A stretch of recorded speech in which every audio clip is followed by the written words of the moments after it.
Many people have heard about the Ruby Ridge and Waco, Texas attacks committed by the federal government. But I'm very curious to know how many of you have heard about the 1985 bombing of a Philadelphia neighborhood. Yes, police and local government actually dropped a bomb on a residential neighborhood in the city. And not only that, after their bomb exploded and the homes caught fire, police reportedly shot thousands of rounds into the burning buildings as people tried to escape. Which obviously resulted in some people running back into the burning building, never to be seen alive again.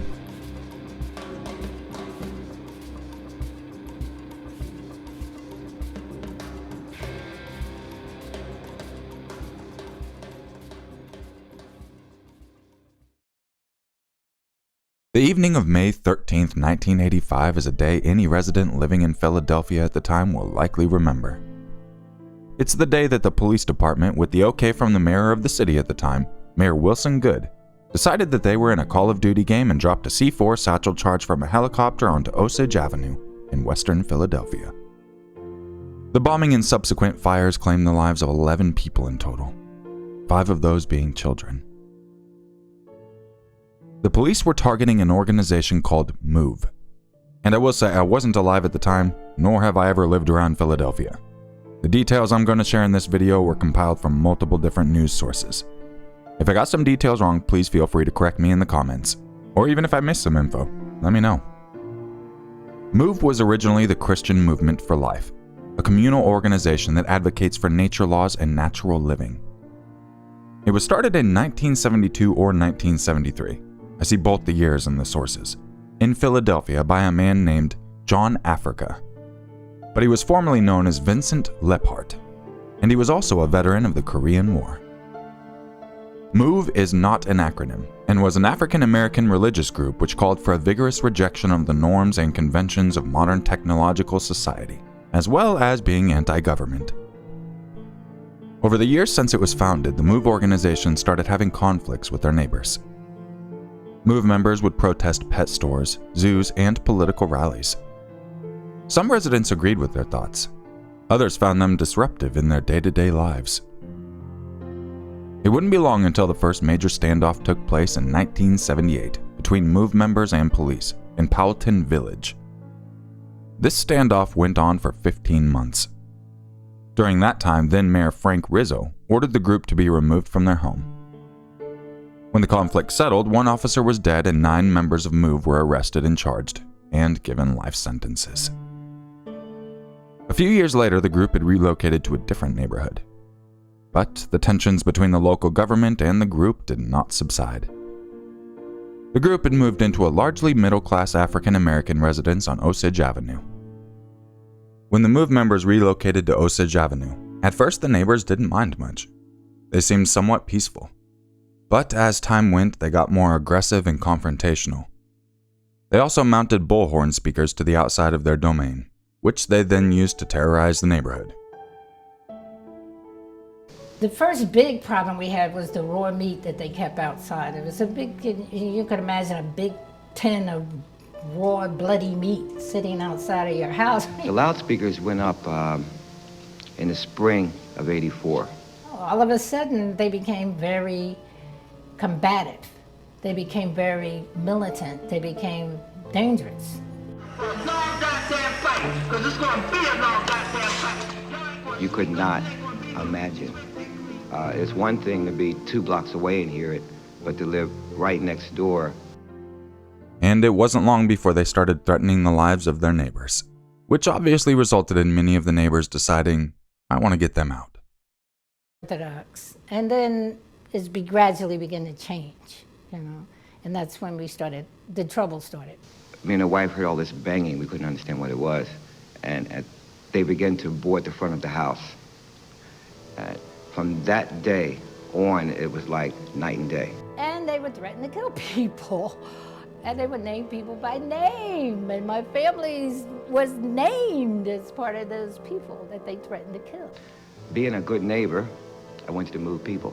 I spoke to Conrad first about it. He went completely berserk. The bugs are our brothers and sisters. If you exterminate the bugs, you exterminate us. For them to be incarcerated, or I don't want to see anyone hurt or killed. but better them than me. After the members had lived in their new house for a few years, Mayor Wilson Goode ordered the evictions of the group. As you would expect, they were not willing to be told by the government where they could live.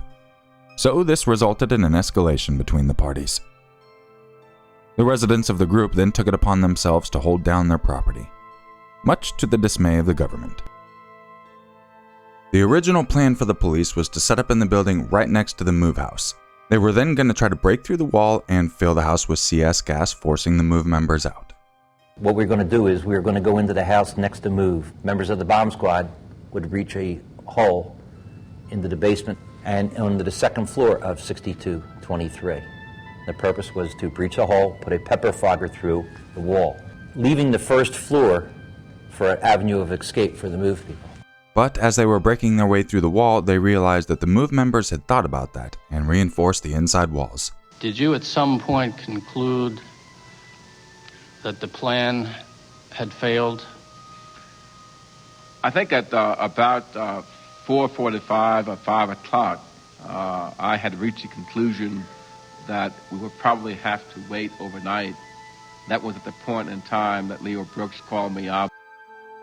Which resulted in the city deciding that dropping C-4 on the home was the next best option. Would you tell us what you heard the managing director tell the mayor? To the best of my recollection, sir, and he told the mayor that we were recommending and that I had recommended that the best way to go was to use an explosive entry device to blow a hole in the roof so that we could insert gas in through the roof, and also to use this device to hopefully dislodge the bunker because it presented a danger to everyone, and that we intended to use a police helicopter. The plan was to use an explosive device to blow a hole in the roof and then throw CS gas in from there. When neighbors were told to go ahead and get out of the area, they were told to just bring a little bit of clothes and they'll be back soon. They had no idea the extent that this would go through. The police at our door, they're saying, get out, you have to evacuate. We're going to have a police action here on your block. Just take a change of clothes. We're going to protect your belongings. You'll be back in 24 hours. If you don't leave, you're going to be arrested. Many of the MOVE members retreated into the basement, at which point police started flooding the house with water cannons and CS gas, tear gas, which did start to leak its way down into the basement to them. Mayor Wilson Goode is quoted saying, "There was no way to avoid this, no way to extract ourselves from the situation except by armed confrontation." Later, once everything was settled, they only found a couple shotguns and a rifle in the home. Whether MOVE was firing back at them or not, I'm not sure. From my understanding, they were mostly in the basement. The following words are from Ron Archer, a resident of the neighborhood block. "Helicopters were everywhere. I was standing at the corner and I climbed on top of the mailbox so I could see better. I saw a bomb drop. Then it felt like someone had pushed me." The police had just dropped a bomb on the home. The plan was supposed to be to blow a hole in the roof and drop tear gas in and force the evacuation of the MOVE members. Well, the hole was created, and they tried to douse it with water so it wouldn't start fire. But shortly after, a fire did start in the house. During this standoff, police shot some 10,000 rounds into the home. They fired so many rounds that they had to go get more so they could keep shooting. The members of MOVE were still in the basement, which had thankfully not collapsed on them with the explosion. They didn't know what happened, but after a few minutes, smoke started to fill the basement along with the water flooding in. The house shake. We knew something had happened. It never, ever occurred to me that they had dropped a bomb. At first, the group thought it was tear gas, but as the temperature began to rise, they quickly realized the building was on fire. Some neighbors who weren't evacuated due to the distance said the children playing in the yard started screaming since hot ash was showering them.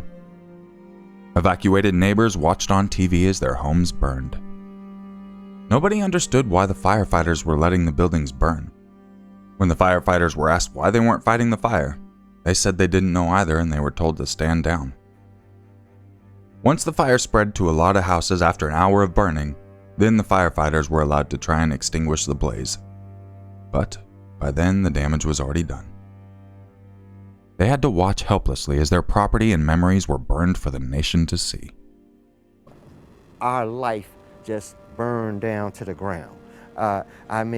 Baby pictures, family members' pictures, everything destroyed. Mementos of our youth destroyed. Everything was gone. Even though they told us, they didn't protect anything. They burned everything to the ground. The heat from the fire was so intense that windows began to explode. People couldn't even tell if it was due to gunfire or the heat. The MOVE members held up in the basement wanted to get themselves, their kids, and their animals out of the burning building before it was too late. Ramona Africa states that when she came out of the basement, they screamed, "We're coming out!" She says the response they got from police was a hail of gunfire.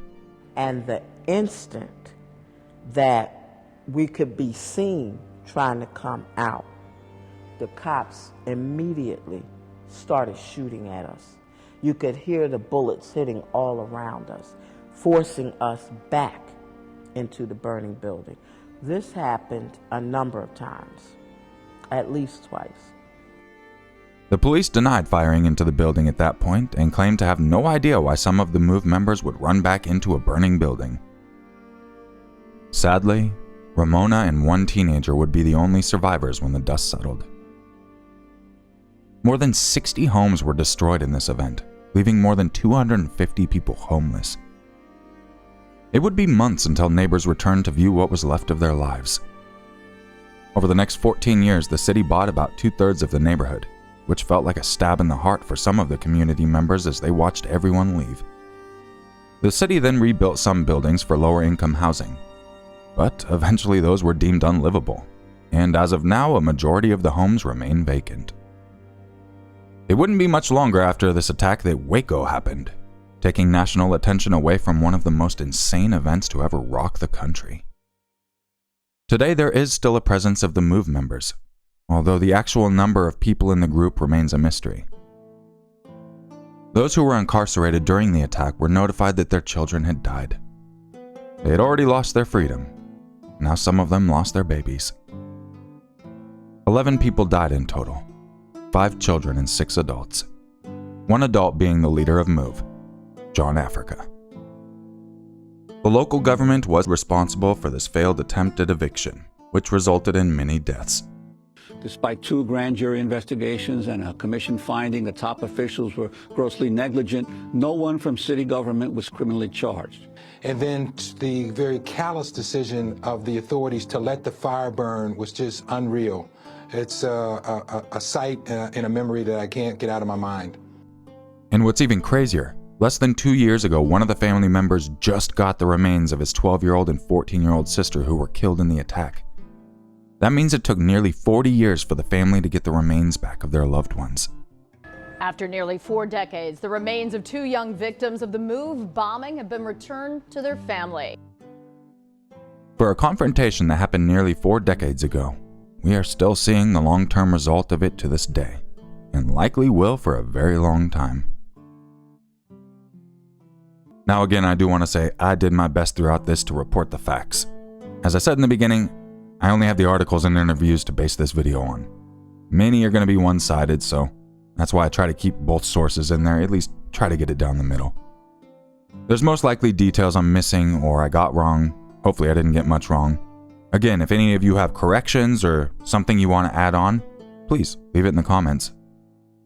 This was a conflict I had never heard about, and I found it really interesting. And I thought you might as well. And if you did, don't forget to hit a like, subscribe, share it with your friends, all that stuff. I will catch you in the next video. And just remember, it's always scarier if it's true. Bad boy.